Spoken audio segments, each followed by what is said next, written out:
Será que podemos ter confiança em ministros que, nas mesas onde a carne é servida, se juntam a outros para comê-la?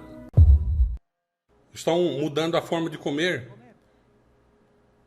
Porque Deus não quer que tenhamos as mesmas enfermidades dos egípcios.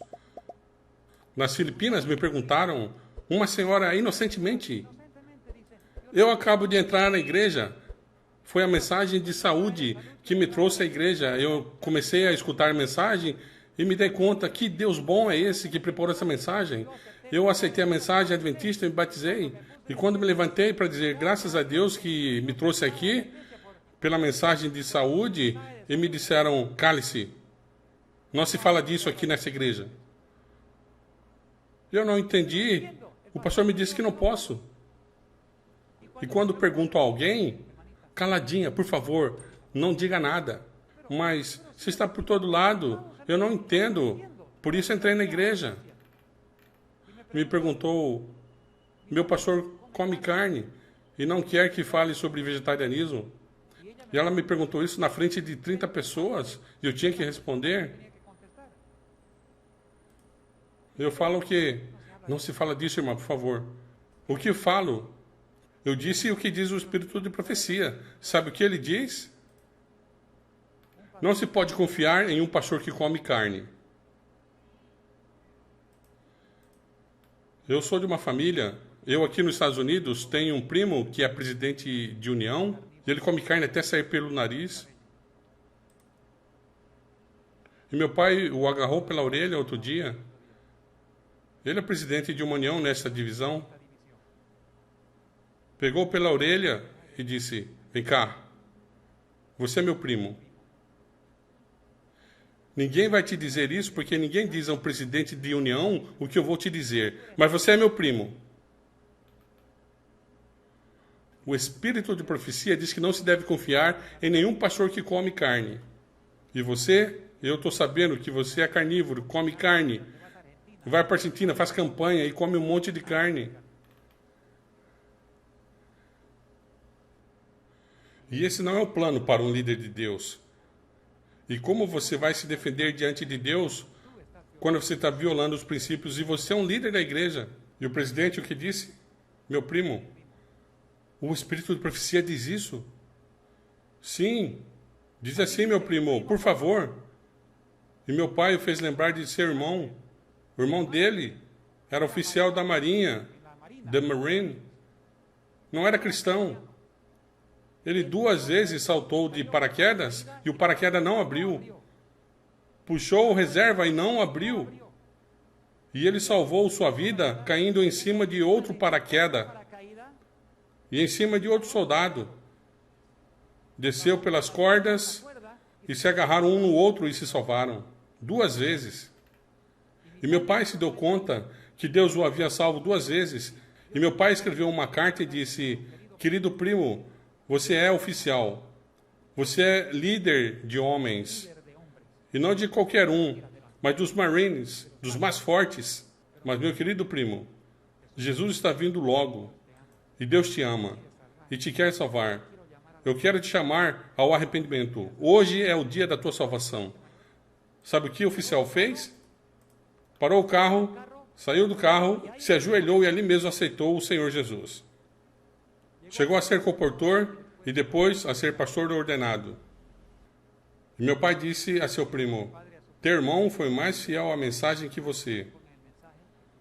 Teu irmão se entregou, era oficial pagão, chegou a entregar sua vida ao Senhor e ele agora está morto, mas morreu como pastor ordenado, fiel à mensagem, e tu não te salvarás por violar os princípios. Então, a senhora me disse, então o que fazemos pelos pastores que não querem? Eu disse, é verdade que Deus ama os pastores que comem carne? Sim ou não? Mas é claro que sim. Deus ama nossos pastores, aos carnívoros também. Os ama. Então eu disse, ore por seu pastor, ore pelos líderes que têm deixado isso de lado, ore por eles. Deus os ama. E se Deus for misericordioso com eles, capaz de lhes dar um câncer. E começaram a rir assim como vocês. E disse, por que isso? Porque eu desconheço qualquer pastor com câncer que come carne. Porque quando se tem um câncer e come carne, com todo prazer se converte em vegetariano. Então a melhor coisa que se possa fazer é orar por seu pastor. E se Deus lhe der câncer, se convertem ao vegetarianismo. Quem sabe, né? Deus pode salvar os pastores também. É que é difícil ser pastor, porque o ataque do inimigo é maior sobre um líder que sobre um leigo. Por isso Satanás ataca os líderes primeiro, e se eles falham, abaixo deles vem uma influência. Então orem por seus pastores. Não devemos fazer do uso da carne um teste, mas podemos e devemos considerar a influência que os professos crentes que usam carne têm sobre outros na igreja. Os que se utilizam de alimento carnal ignoram todas as advertências que Deus tem dado sobre essa questão. Eles não têm evidência de que estão a seguir caminhos seguros. Não têm a menor desculpa para comer a carne de animais mortos. A maldição de Deus está repousando sobre a criação animal. Muitas vezes, quando a carne é ingerida, decompõe-se no estômago e cria doenças. Cânceres, tumores e doenças pulmonares são em grande parte causados pelo consumo de carne. Como mensageiros de Deus, não daremos um testemunho decidido contra a satisfação do apetite pervertido? Aqueles que se dizem ministros do Evangelho, proclamando a mais solene verdade já dada aos mortais, irão fazer do estômago uma fossa? Deus providenciou uma abundância de frutos e grãos que podem ser preparados e utilizados de forma saudável e em quantidades adequadas. Por que então os homens continuam consumindo alimentos carnes? Será que podemos ter confiança em ministros que, nas mesas onde a carne é servida, se juntam a outros para comê-la? Os pais que conhecem a verdade a respeito da satisfação do apetite não devem permitir que seus filhos comam em excesso ou que comam alimento carnal ou outros alimentos que excitam as paixões. O homem é construído a partir do que come. O uso de alimento carnal fortalece as propensões mais baixas e as excita para aumento de atividade. Os pais devem descartar tudo o que ponha em perigo a moral e a saúde física dos seus filhos. Não devem colocar alimento carnal sobre a mesa. E se permitirem que seus filhos comam livremente carne, usem manteiga e ovos, doenças de alguma forma certamente irão surgir, prejudicando a saúde da mente e do corpo. Assim, a espiritualidade é enfraquecida e, em muitas vezes, destruída. Pais e mães, vigiai em oração, protegei-vos estritamente contra a intemperança em todas as formas. Ensinai a vossos filhos os princípios da verdadeira reforma de saúde. A ira de Deus já começou a visitar os filhos da desobediência. Para serem purificados e permanecerem puros, os adventistas do sétimo dia devem ter o Espírito Santo nos seus corações e nas suas casas. O Senhor me deu a luz de que quando o Israel de hoje humilhar-se diante dele e limpar o templo da alma de toda a sujeira, ele vai ouvir as suas orações em favor dos enfermos e os abençoará no uso de seus remédios para a doença.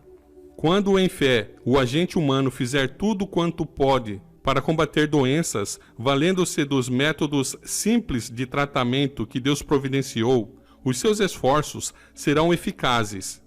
Teus são os céus e tua é a terra, e dos que neles habitam. Salmos 89, 11. Se, depois de tanta luz ter sido dada, o povo de Deus ainda acatar hábitos errados, entregando-se à indulgência e recusando-se a reformar-se, sofrerão a consequência certa da transgressão. Se forem determinados a gratificar o apetite pervertido a qualquer custo, Deus não fará milagre após milagre para salvá-los. Eles se deitarão em tormentos. Guardeis diligentemente os mandamentos do Senhor vosso Deus, Todo aquele que viola as leis de saúde será certamente visitado com o descontentamento de Deus. Quanto do Espírito Santo poderíamos ter dia após dia se andássemos retamente, negando-nos a nós mesmos e praticássemos as virtudes do caráter de Cristo? Vegetais, frutas e grãos devem compor nossa alimentação. Nenhum grama de carne deve entrar no nosso estômago. Comer carne não é natural. Devemos voltar ao propósito original de Deus na criação do homem. Quanto mais simples for o alimento e quanto menor a variedade, mais fácil será o trabalho do estômago. Os que usam alimento cárneo fortalecem as propensões mais baixas e preparam o caminho para que a doença neles se fixe. Há entre os adventistas do sétimo dia os que não darão ouvidos à luz que lhes foi dada sobre este assunto. Fazem da carne uma parte de sua alimentação. A doença lhes sobrevém. Doentes e sofrendo como resultado de seu próprio comportamento errado, pedem as orações dos servos de Deus. Mas como o Senhor pode trabalhar em favor deles quando não estão dispostos a fazer a sua vontade? Quando se recusam a obedecer a sua instrução em relação à reforma da saúde? Por 30 anos, a luz sobre a reforma da saúde tem vindo ao povo de Deus, mas muitos a consideram levianamente. Continuaram a usar chá, café, especiarias e alimentos cárneos. Seus corpos estão cheios de doenças. Como podemos, pergunto eu, apresentar tais pessoas ao Senhor para obter cura? Por 35 anos, tornei uma prática tomar apenas 2 refeições por dia. Ocasionalmente, quando viajando, tomei refeições irregulares quando estava fora do meu ritmo, por não ser capaz de ter minhas refeições à hora normal. Tenho 75 anos, mas escrevo tanto quanto nunca fiz. A minha digestão é boa e o meu cérebro está limpo. Nosso sistema alimentar é simples e saudável. Não temos à nossa mesa manteiga, nem carne, nem queijo, nem mistura gordurosa de alimentos. Tenha muito cuidado para que preparações ricas e insalubres de alimentos não sejam apresentadas como uma amostra da cozinha da reforma da saúde. Disseste que és dispéptico. Não vejo nenhuma razão pela qual deve ser assim, se o teu preparo de alimentos for saudável e se comes nas horas certas. Bom, levando em conta que o corpo humano precisa de pouca quantidade de proteína e de pouquíssima quantidade de gordura, mas de grande quantidade, grande mesmo, grandíssima quantidade de carboidrato, e carboidrato só se encontra em vegetais, então o melhor alimento, sem dúvida, é o vegetal. Que a pessoa nunca vai desmaiar na rua porque faltou proteína no sangue dela, ou porque faltou gordura, ou porque faltou mineral. A pessoa vai desmaiar na rua se faltar carboidrato, glicose. Mas o carboidrato que nós estamos falando aqui é o hidrato de carbono puro, aquele que vem direto dos vegetais, tá? Da cenoura, batata, beterraba e tal. Não estamos falando daquele carboidrato processado, né? Do pão branco, macarrão branco, arroz branco, não é nada desse carboidrato aí. Estamos falando do carboidrato vindo diretamente dos vegetais. O corpo precisa do carboidrato por causa da glicose. A glicose e o oxigênio vão produzir energia. Então, essa energia que é vital para o corpo, né? O corpo precisa dessa energia. E a glicose você só encontra nos vegetais.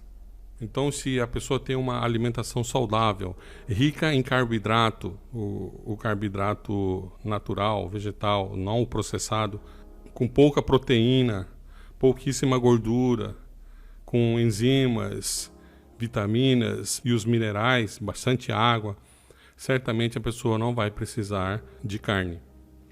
E muitos vão falar, e a B12, vitamina B12? Bom, isso aí, hoje tem muito suplemento, né, de B12, só a B12 mesmo.